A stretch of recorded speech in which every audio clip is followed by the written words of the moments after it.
The most trending news today by Zimbabweans on social media platforms, especially on Twitter, but also on Facebook, has been the announcement that has been made by a cabinet minister, the Minister of Primary and Secondary Education, a suggestion which was made in the Sunday Mail, in which it is reported that he said that parents should not have to struggle with the payment of fees if they can pay in lieu of rent. That is, if they can pay in kind, if they can either offer their services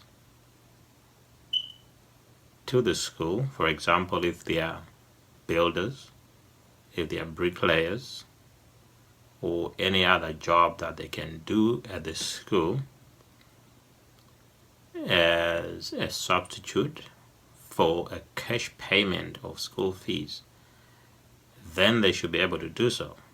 But not only that, not only services, but also if they can pay in the form of livestock, especially goats.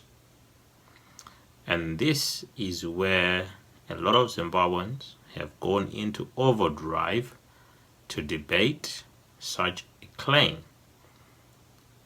And the overriding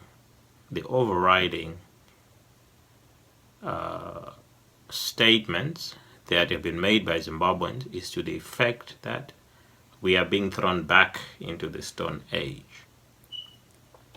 And I don't blame them for thinking like that. The problem for me with what the minister has said or has mentioned, or maybe is the way in which the report was written. It has not been clearly spelled out by the minister how this is going to work, because it looks like there are a lot of things that could go wrong. And as a government which has failed to implement a lot of the promises that they make, it is no wonder people are not confident. So there's lack of trust, there's lack of confidence, and there's no clarity. There's a lot of confusion.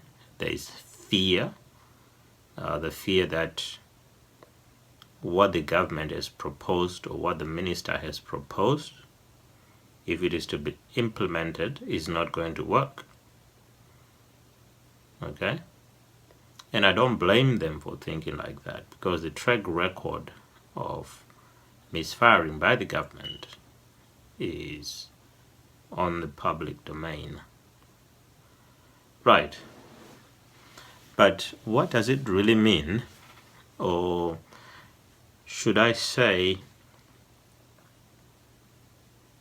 if you look at countries in the West, what you will realize is that there is hardly any transaction that will be made outside of the formal economic structures.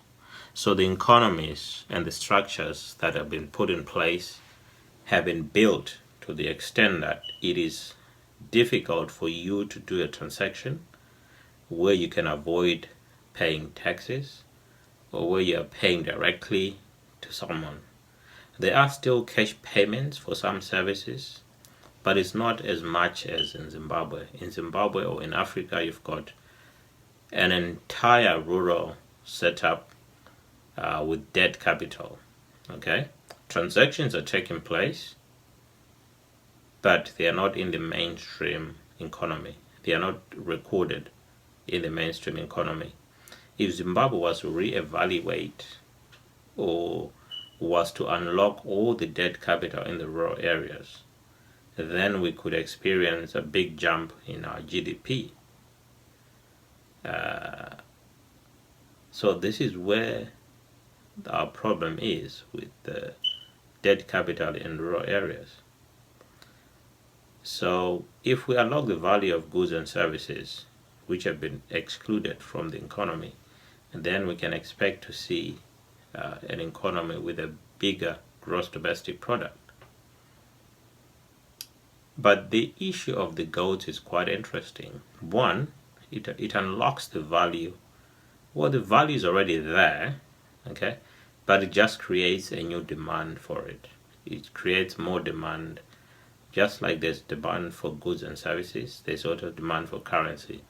And if goats are being used as a currency, then there's going to be demand for goats, which might raise the amount of money that people are asking for them. Okay, so I think there are so many questions that we need to answer. And as someone who is not an economist, okay, all I can do is ask questions. And if there are economists who understand this, can they please explain how this is going to work? Okay, it does feel like we're being pushed back to the Stone Age, but at the same time, there is a link between the unlocking of debt capital and inclusion of the rural population into the mainstream economy, and also our ability to be able to put goods and services which are not in the mainstream economy into the mainstream economy. Okay, so there are a lot of questions to be asked. The minister has not been explicit, has not clearly spelled out whether this is a government policy which is going to be implemented and how it is going to be implemented. Because what we've experienced with this government is that they have failed to implement a lot of the promises they make.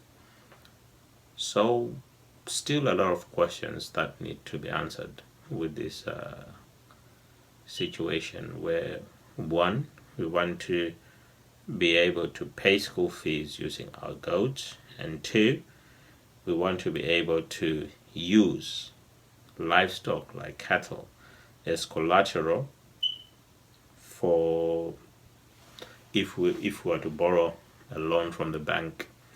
Okay, the government is trying to ensure that when we borrow money from the bank, we can use our cattle as collateral. Now, there are many issues with that. For example, these movable properties, they are subject to disappear, they are subject to be stolen, they are subject to die. How does insurance take care of this? And even if there was insurance, what if the insurance companies start losing money because a lot of beasts are disappearing or being stolen or what have you? So with the kind of infrastructure that we have as a country, it is difficult to think how this is going to work. So these are the questions that people have, and these are the questions that government should look into and try to answer them. Otherwise, it's going to be a disaster. So if you've got suggestions as to how this is going to work, or if you've got expertise in banking, in economics, maybe you can help us here. Okay, we need to understand how this is all going to work so that we can move forward as a country. Thank you for listening. I will see you in another video in which I continue to ask the questions and I try to answer what I know, but I try to ask what I don't know. Okay, and I encourage all experts to come out and give us their expertise. Thank you for listening once again.